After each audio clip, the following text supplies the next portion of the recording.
Hey everyone, welcome back to another episode of Obsessed With, the talk show where creatives can come on and rant about a piece of media that they're currently obsessed with. I'm your host Joey. On this episode we have the musician, singer-songwriter Tony DV. I first came across him in the band Younger Hunger, which an old friend had recommended me. He is currently releasing solo music for the first time under the name Tony DV, but on this episode he's going to be talking about a very classic album that I don't think people talk about enough, so this is going to be very exciting. Yeah, let's get on to the episode. Could you introduce yourself? Tell us a little bit about what you do. I'm Tony DV. I am a musician, producer, songwriter, artist. I live in LA. Do a little, I would say it's like rock, indie rock kind of crossover. Yeah, just started this new project. I'm rolling out my first album, which is really exciting for me. I just put the first single out, and like I told you, putting the next one out in a day. Yeah, very exciting. Could you explain kind of what the new project is like? I went to high school around when a lot of indie rock was just it was in its heyday, at least for me and what I was aware of. And then I feel like when I started becoming a musician professionally, when I was in this band and seeing it was kind of a strange time to be doing sort of guitar band music in that it was sort of this poptimist era where a lot of the stuff that was inspiring many of us was more in pop music. So I would say a lot of the work that I'm more known for is a result of me trying to find ways to exist in that world. But I think the reason I wanted to start this project, well, first I just started making a record without really thinking much about it. But then I think I realized I wanted to change the process up to do something a bit more in line with what I wanted to do when I was a kid and when I was dreaming about being a musician and things like that. And now that I have the knowledge and the resources to make records in different kinds of ways, I thought I want to do it in a dramatically different way than I've done in the past. And then once I started hearing how that sounded and how it felt very clear to me it's a new chapter, a new project for me. Is it different writing just by yourself or writing with other maybe songwriters too than writing in a band? Has that changed the way that you've approached this? I've been doing the artist thing for a long time, but then I also I produce as well, and I'm in LA, and there's a lot of session culture out here and things like that. And I've learned through production how to insert yourself where there's might be holes in the process. That can mean a lot of, so it's every room you go in, it could be a different thing. And I think for this particular thing, I actually wanted it to be more, it's probably a little bit more collaborative than my band was, since it was just kind of a different thing. But this is, I mean, just to give you an idea, the way that I have this album, the way it was done was I sort of was writing it just on piano and guitar, and I would play it all the way through before I even had demos. I would just get up in the morning and play it, and then I have friends out here who would sort of I brought everyone in once the songs were done, and we just had a few studio days, and no one had even heard it, and it was just lay down ideas, and then it was after those 4 days, it was putting those together. So I would say it's super collaborative, and I believe in. These titles are difficult, Yeah, of course, yeah. What is production, what is songwriting, what is mixing, when do these things enter the equation? And I try to be a little bit more I think communist about it these days, and just kind of if you take the labels off of it and stop worrying about a lot of these things, and just kind of everybody's essence, even if they're just sitting there, is it's adding something. There's just something about the alchemy of putting people in a room and seeing what happens that is really interesting, and has been a fun thing to push in this project. Yeah, that sounds really exciting. And do you reckon that kind of collaboration has changed also the way that you've approached making music, keeping in mind that you're going to be collaborating with other people after you've written the main bulk of it? Yeah, I like feeling like I can focus on at least one thing at a time, if not just one thing in a whole duration of a project. So yeah, knowing that there's going to be some kind of process at the end, that I think is really important for me. I feel like I'm just making little sketches, and then it's not up to me to decide which ones are good or not, because it's they're all my babies, and it's they're just different. Maybe you have some sense, but it's not I think collaboration is a really, really integral part of the process, no matter what you're doing, even if it's just you alone in a room, and it's you have that friend that you show the music to or whatever. But yeah, in this case, definitely, I really like leaving room intentionally I think I've discovered that's really fun, where it's like you're just like really aware there's going to be like all of these gaps are going to be filled, so I can just kind of like worry about that. How did you get started in songwriting? Was it something that you grew up with? Was it in the family or in people that you grew up around? No, not really. I think I just like nobody in my family just pursues art even as a hobby much. But yeah, I don't know. I think I just really gravitated towards it when I was a kid, and it just I don't know. I feel like it was one of those things that I didn't really. It feels weird to like make a choice about like what your entire life is gonna like be when you're like not even really aware. You know, I just decided one day I was a musician. And I could barely play anything, and then it was a process of. I feel like I had the identity before I even had like I should have been allowed to call myself a musician. No, I get that. Around the time that you started like getting into kind of calling yourself a musician and like thinking about yourself as a musician, what kind of music were you listening to, and was that affecting the kind of stuff that you wanted to make? I mean, honestly, it was like the Strokes. It was just, I think, the idea of like this sounds like I could do this, where it's like it's has the appearance, especially the first Strokes album, of like a few guys in a room playing instruments. You know, so I think there's just the accessibility of that made me feel like I could maybe do it, but obviously now I'm like still blown away by how did they get that recording? How did of course. Like, there's obviously so much more complexity when you get deeper into it, but yeah, like the rock band thing was really exciting. Very raw. It's like raw and but also precise. It's got the like I mean I could talk about that for hours. Yeah, no, same. I love that one. Kind of into more what you're drawn to now. What kind of genres are you drawn to? Are there specific artists that you kind of are quite inspired by or quite influenced by that you can see reflected in your own work as well, including like the Strokes, I guess? For this one, I think it started out, there was a Tom Petty album. My friend Simon, who co-produced the album with me, he and I were listening to Wildflowers by Tom Petty, and we were just kind of like loving just the feeling of that album and just like the simplicity of it.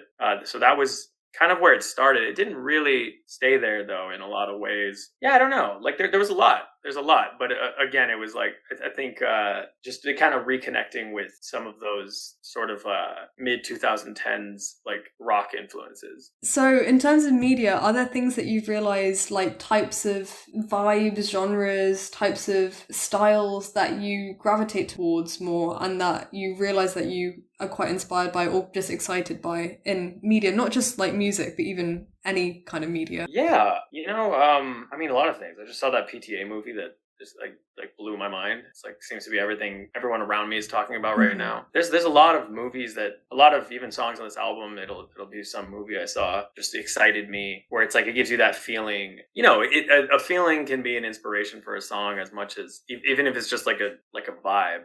And sometimes the song doesn't even sound like that thing, but it's just like like the energy. There's like a presence in it. Yeah. There was a lot of movies that inspired that. I've been trying to look at print more. Just like there's a bookstore called Skylight in LA that I love to go to. They have like an art book called the Art Annex, I believe. That's a really fun one to dig around in and just like catch visuals. But I always try to keep a kind of a document on my phone. There's like a file of just like anything I see that catches my eye to try to take a picture of it or a video or something. I feel like that's how you find so much of being an artist is self-awareness, you know, and really knowing who you are as opposed to the things you like and or people around you like, or especially if you live in a city, it's like there's usually things that become kind of like that people gravitate towards, and like there's like you can feel the waves of the trends and things like that. So I think a really good way to combat being too influenced by that stuff is to just anytime you feel before you can even process like why or what it's making you feel, if you can sort of document in whatever way, take a picture, write a quick note, somebody said something weird you were walking by on the street or whatever, like, you know, all of those things are just like, it's like your brain is picking up things that is trying to like tell you things, you know. I feel like so much like just consciousness is just, it's like your subconscious is always telling you what you like and without you having to over intellectualize it and things. So I think that's when you're in the thick of, you know, making a record or whatever your pursuit is or whatever your goal is, like if you're in the middle of that point of, you know, it's like crunch time, you're creating, it's always been really helpful for me to just be able to like literally point at something and be like, that's me. Or I really like that. So yeah, I mean, all kinds of stuff. I think that's part of the job. This feels like a very abstract question, but do you reckon that spaces affect how you write music? Yeah, 100%, 100%. For me, there is like the creating the environment, the physical environment, but more than anything, it's like the mental environment is, you can feel that and experience that anywhere. I spend a lot of time like moving things around my studio like yesterday. I just moved everything around. I always try to do that, but even just at the end of the day, preparing yourself for just kind of being a blank slate and introducing an environment of calm and where like we're not sitting with like any good or bad like unhelpful pressures and feelings like those.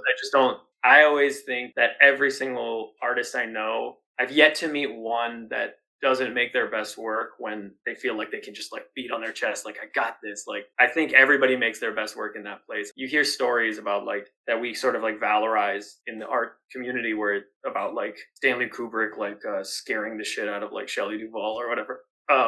During the show, like there's a bunch of kind of like toxic stories that I feel like we all hear, and we think you need to push yourself in this really negative way to make the right kind of work. But I do think like mental environment and not allowing those things and really believing that you can like see that version of yourself or that version of your work. You'd be amazed at like the kind of, I'm sure you've experienced this too, but the kind of things you can see, the feats of strength people do when they just do it. I would say that's if your physical environment can reflect that, like I always think that that's great. But at the end of the day, it's a mental thing. Is there ways that you can kind of reach that space where you feel comfortable and confident enough to get to that creative space? That was a lot of words, but I hope that kind of makes sense. I know what you're saying. Yeah, I think it is a ongoing effort that changes as you grow. I try to track it all down, but it's like it's about just being present a lot.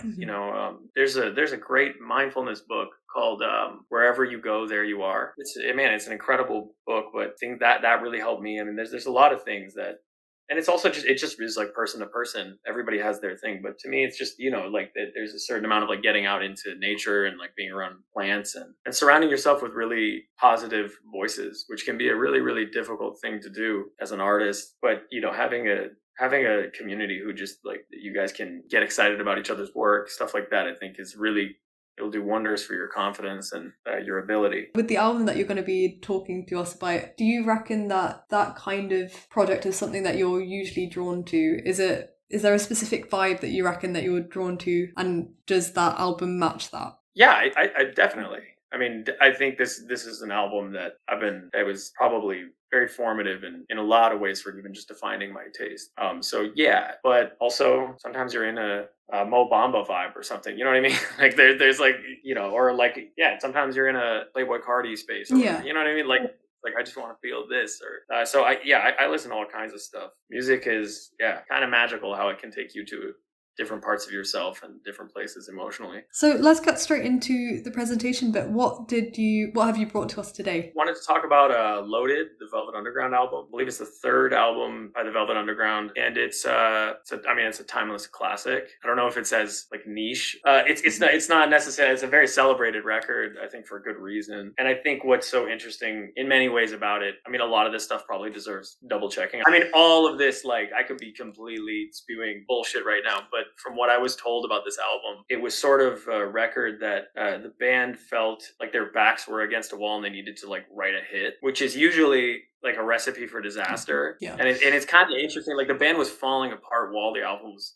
being made. I think Lou Reed like quit right before it had even come out, and they like restructured a few of the songs to try to make them hit harder. And they basically, I mean, it's just a crazy. It's a crazy circumstance for like a great album to be made. And I think it's kind of an anomaly in that way. But this is an album that I have listened to more than anything. And like my girlfriend and I have been listening to this album every Sunday. It's like the first thing I'll turn on and just like really like listen and sit with for years and years and years now. You've obviously been in touch with the album for quite a while now, but do you remember the first time that you listened to it, or the first times that you listened to it? Yeah, the first time I became aware of it, I remember actually I was like like 14, and I have a friend, a great artist actually. His name's Kevin Nichols. He's an old friend of mine, and I was at his house, and he had the album cover like taped to his wall, and I didn't know who the Velvet, like my parents weren't like hip with music, they were fair enough, yeah.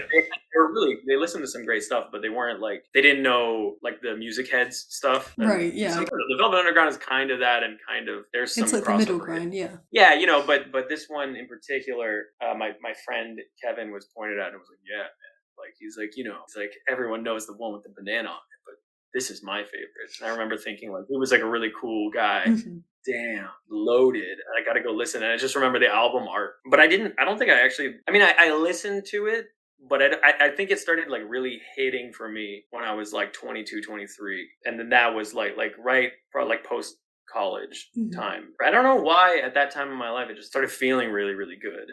That's like I don't know if there's like a one time I can remember listening to it, but I do also remember being gifted a vinyl of it at some point, and I went through a phase with vinyl where most of my like formative times with this album were in that context. Was it something that you like found when you were 14 and then continued to like play it till you were about 22, or do you reckon you found it again around that time? I think it was always around. It clicked for me when I was a bit older.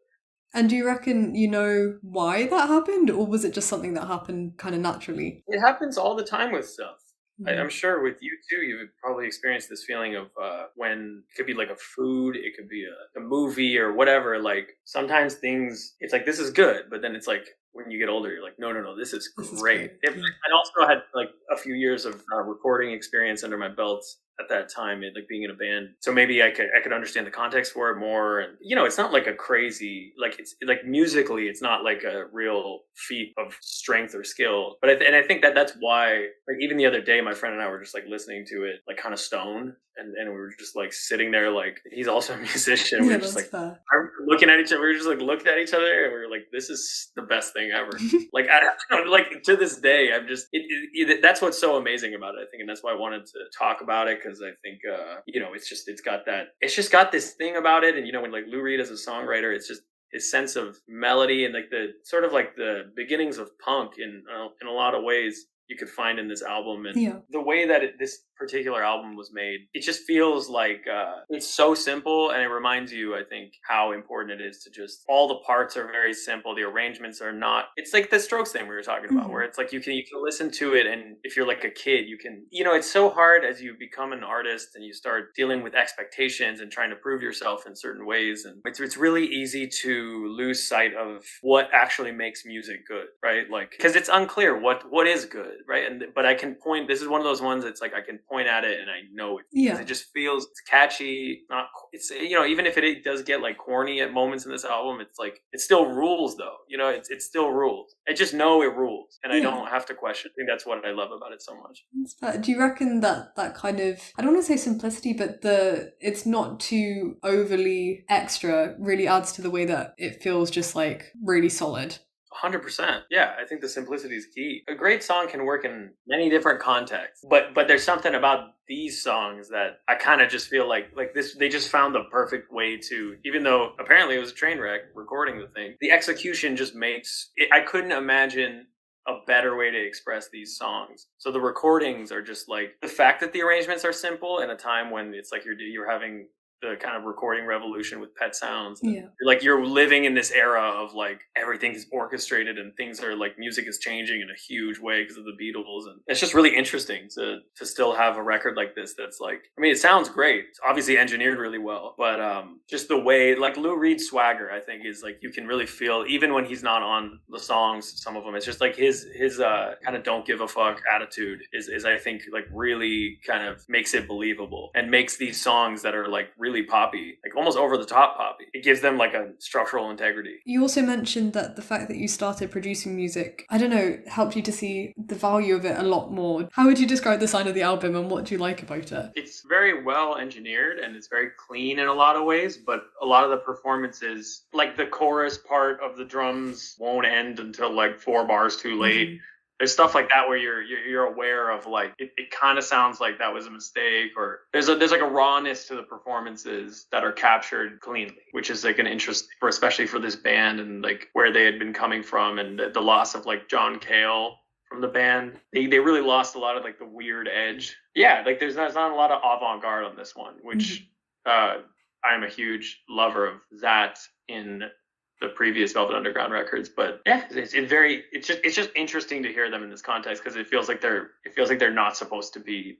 There's something about it that feels like it's kind of like funny in a way to hear like grumpy Lou Reed, where the labels like putting him in a like I just am like I don't know. There's something about like it's like a rowdy little kid has to, like is angry about being like in a clean. So is it kind of also because there is an imperfection quality to it where it feels like it's very raw and it feels like it's very in the moment that you reckon you kind of gravitate towards? Yeah, I think I seek that out in recordings, and it's like the soul of the recording is oftentimes lies in the imperfections. But you have to be skilled enough and good enough to let go and for it to still sound good. So it's that give and take. That makes sense. And do you reckon that kind of sound and approach has affected your own style of music as well, and the way that you record music too? Yeah, that definitely. I mean, amongst a lot of other things, it's that thing that there's always something to learn from every time you listen to it, and to carry with you in the studio. For people who haven't listened to the album before, what do you think people should know before going into it? Or do you reckon they should just go straight into it without knowing anything? You don't need to know anything. No, I would say give it a listen. If you like it, great. If you don't, great.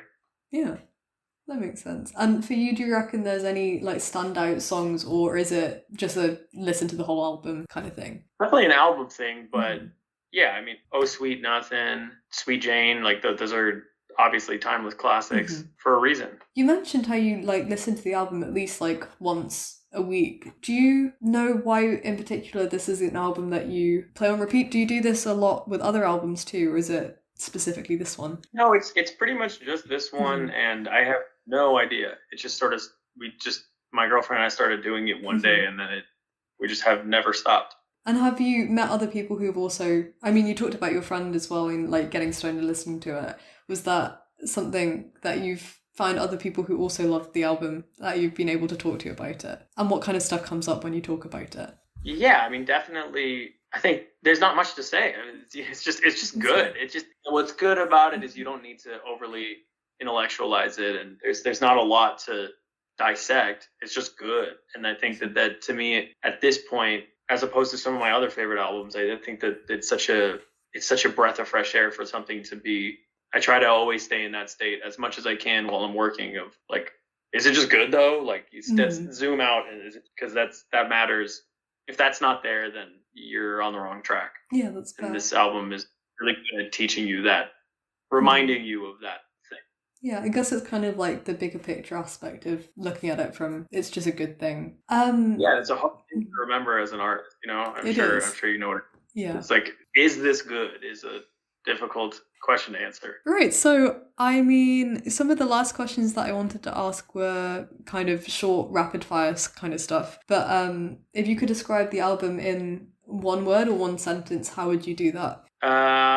Simple. That's a good one, yeah. I think that works perfectly. And also, on a similar vein, if you could describe it as an object, how would you do that? I would say like some kind of really beautiful lamp that you would see in a New York style restaurant from like that's been around for like 80 years. That's cool. I like that. Is there anything else that we've missed out about talking about the album that you'd like to share about? I don't think there's a lot to say, honestly. I think we've covered it. That's cool. It's just great. It's like a hug. So yeah, finally, is there anything that you'd like to promote? You've got stuff coming out. Could you talk about that for a little bit? Yeah, I got this album. I mean, I haven't really even announced it, but I will tomorrow. Yeah, the album's called I Know Trash People Who Keep the Oceans Clean. It's kind of a wordy title. Bit of a cool joke. Yeah, I'm really excited to get it out. Fun to start over and be new again. Hope people will check it out. Cool. And can people listen to anything in the time being before the album is released? There's one single called Charcoal Juice that's out right now, and the next single is called Buff Boy. and it comes out. It'll probably be out by the time this is out. Yeah, those are both their centerpieces of the album. I think they'll give people a good idea, but there's definitely going to be some other bits in there too, that other vibes. Yeah. Thank you so much for coming on. That's everything I wanted to talk about. Is there anything else that you want to talk about that we haven't? No, I think we're good. Cool. Really lovely to get a chance to talk to you. Yeah, thanks. And thank you so much for agreeing to come on too. That's lovely. Yeah, this is fun.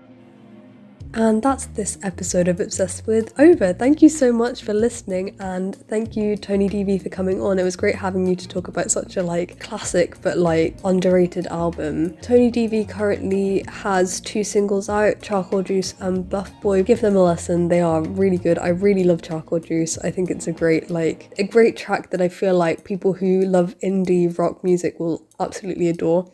His first solo album under the name Tony DV is going to be coming out soon, so keep an eye out for that. And yeah, I've kept all his links in the description or link below. Check them out. And yeah, thanks for listening. I will speak to you later. Bye.